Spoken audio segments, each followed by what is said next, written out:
Hello everyone. So basically 30 days बच गए हैं IBPS A4 प्रीलिम्स के लिए, ठीक है। और आई थिंक बहुत लोगों ने जिनका प्रीलिम्स में बहुत अच्छा स्कोर नहीं आ रहा होगा या बहुत अच्छा सिचुएशन नहीं होगा, उन लोग स्टार्ट कर दिए होंगे अपना तैयारी। और जो भी अभी बहुत लोग होंगे ऐसे जो बहुत कॉन्फिडेंट होंगे प्रीलिम्स को लेके और वो तैयारी स्टार्ट नहीं किए होंगे, तो नाउ इट्स द टाइम। अब आप स्टार्ट कर दो, कम से कम एक मॉक दे के एनालाइज कर लो कि भाई सिचुएशन कैसा है। सिचुएशन इज़ गुड तो इट्स ओके, और सिचुएशन अगर थोड़ा सा इशू है तो उसके बाद थोड़ा सा प्लानिंग और स्ट्रैटेजी तो ज़रूरी है, ठीक है। चलिए, जो भी प्रीलिम्स के लिए परेशान है, जो भी स्टूडेंट, उनको बहुत फ़ायदा कर सकता है ये वीडियो, ठीक है। सबसे पहले हम लोग बात करेंगे मैथ्स के बारे में। तो मैथ्स के बारे में हम लोग क्या देखेंगे? हाँ, तो हम लोग बात करेंगे मैथ्स के बारे में। और मैथ्स में हम लोग सबसे पहले क्या देखेंगे कि इसमें अरिथमेटिक करके आता है, उसमें 10 से 15 क्वेश्चन रहेगा आपको, ठीक है। डेटा इंटरप्रिटेशंस ये सब आपको 15 से 20 क्वेश्चंस रहेंगे। हाँ, और उसके बाद जैसे नॉर्मल चीज़ें जो रहती हैं, जैसे सिंप्लीफिकेशंस हो गए, अप्रॉक्सीमेशंस हो गए, ये सब बोनस मार्किंग होते हैं, ठीक है। ये सब बोनस मार्क होते हैं। बोनस मार्क्स कहने का मतलब, एक मिनट आपको बहुत क्लियरली मैं समझा देता हूँ ये सब, ठीक है। जैसे मैंने फिर से बताते हैं, मैथ्स में मैंने बोला कि अर्थमेटिक होता है, हाँ, DI होता है, और उसके बाद कुछ बोनस मार्क्स होते हैं, जैसे कि आपको सिंप्लीफिकेशंस, हाँ, आपको अप्रॉक्सीमेशंस, हाँ, ये सब बहुत आपको क्या बोलते हैं, बोनस मार्क्स होते हैं। यहाँ पे आपको 2-4 क्वेश्चंस आ जाएंगे, 2-4 क्वेश्चंस। लास्ट ईयर तो देखा मैंने कि ज़्यादा क्वेश्चंस नहीं था, पर अगर 2-4 क्वेश्चन आते हैं तो यहाँ से ग्रैब ज़रूर करना। सबसे ईजी चीज़ यही है। अर्थमेटिक बहुत लोग नहीं करते हैं और इट्स गुड।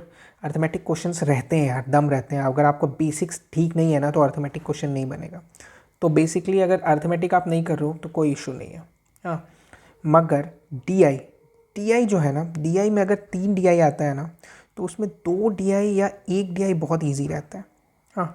1 DI आपको ट्रिकी, आप बोल सकते हो कि हाँ यार ट्रिकी था 1 DI, पर 1 DI तो बहुत ईजी रहता है। तो वो DI को आपको खोज के DI बनाना चाहिए, ठीक है। DI बनाने के बाद क्या होगा कि आपका प्रेशर कम हो जाएगा। मैथ्स में आप टारगेट लेके चलो 15 से 20 मार्क्स, ठीक है। तो 15 से 20 मार्क्स में आपको, अगर आप DI एक बना लेते हो 5 मार्क्स का, एक ही बनाते हैं हम लोग, ठीक है, एक बना लेते हो, और सिंप्लीफिकेशन और अप्रॉक्सीमेशन अगर वो 4 आता है तो 4 आप 4 में 4 बना लेते हो, क्योंकि बहुत ईजी रहता है, ठीक है। मैं एक और चीज़ रहता है, देखोगे आप, क्वाड्रेटिक इक्वेशन भी बहुत ईजी रहता है। कोवर्ट्स ना आपको 5 आ जाएंगे, ठीक है। 5 में आप 4 भी लेके चलते हो, है ना। 5 में आप 4 भी लेके चलते हो तो देखो बहुत आसानी से, विदाउट अर्थमेटिक के 15 क्वेश्चन हम लोग छोड़ दिए, विदाउट अर्थमेटिक आप यहाँ पे 13 मार्क्स ग्रैब कर रहे हो, ठीक है। और मिसलेनियस और भी बहुत चीज़ें होते हैं जो आप बना सकते हो, जैसे DS, डाटा सफिशिएंसी, ठीक है। नंबर सीरीज़ के इजी क्वेश्चंस आते हैं, नंबर्स के इजी क्वेश्चंस आते हैं, है ना। तो यहाँ से क्वेश्चंस के आंसर्स क्वेश्चन यहाँ के आप निकाल सकते हो, ठीक है। सिंपल एंड कंपाउंड इंटरेस्ट अगर आपका ठीक है तो अर्थमेटिक, ठीक है।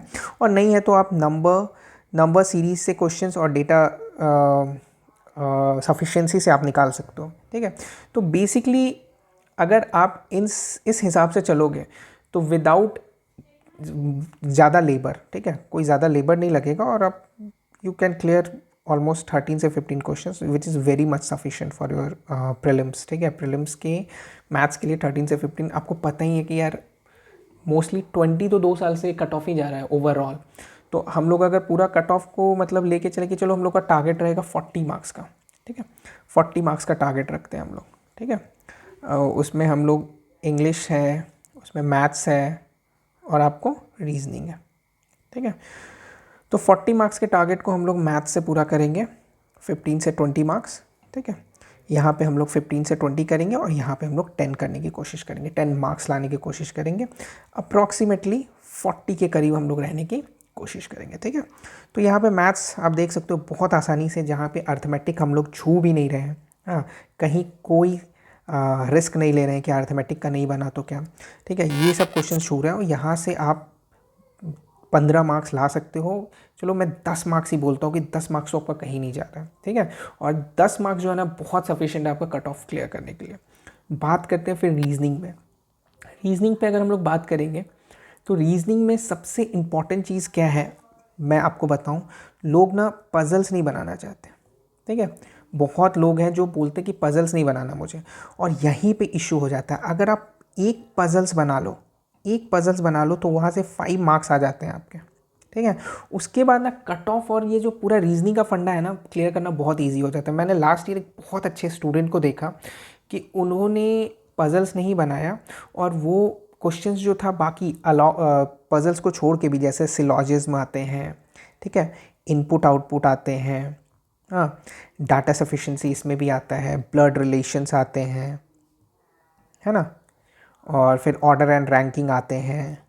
तो क्वेश्चन टफ थे, हाँ, इधर भी नहीं बन पाया, उनका रीजनिंग में कट ऑफ रह गया। वुड यू बिलीव इट, ठीक है।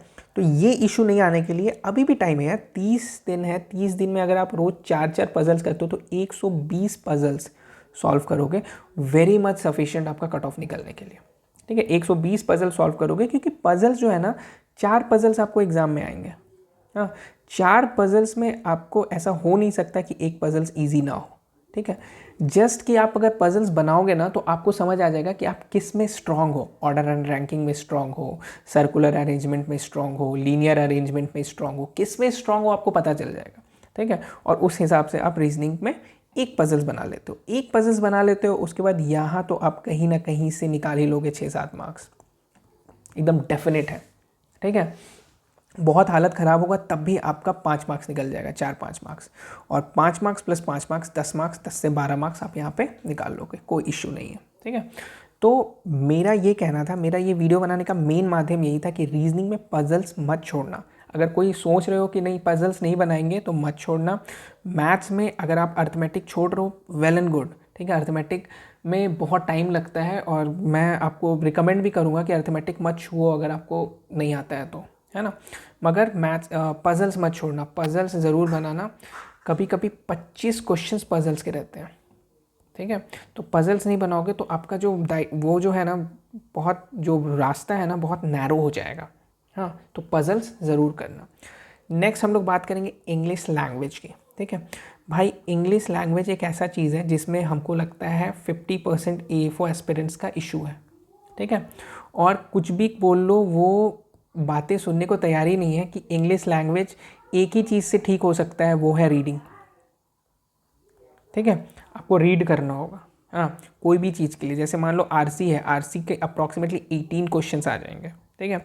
अगर आप रीडिंग हैबिट और उसमें एलिमिनेशन टेक्निक लगा के, ठीक है, जैसे आप रीड कर रहे हो तो रीड करो और उसके बाद उसका बहुत अच्छे से एक मैपिंग बना लो कि वो है क्या। देखो आरसी में क्या है ना कि आपको वो पूरा जो एक पूरा लिखा रहता है ना उसको आपको समझ जाना है कि किस चीज़ में लिखा हुआ है, किस चीज़ के बारे में लिखा हुआ है। खोद खोद के नहीं पढ़ना है कि 1980 में क्या हुआ, हाँ, रिचमंड ने क्या बोला, एलमंड ने क्या बोला, ऐसे नहीं पढ़ना है।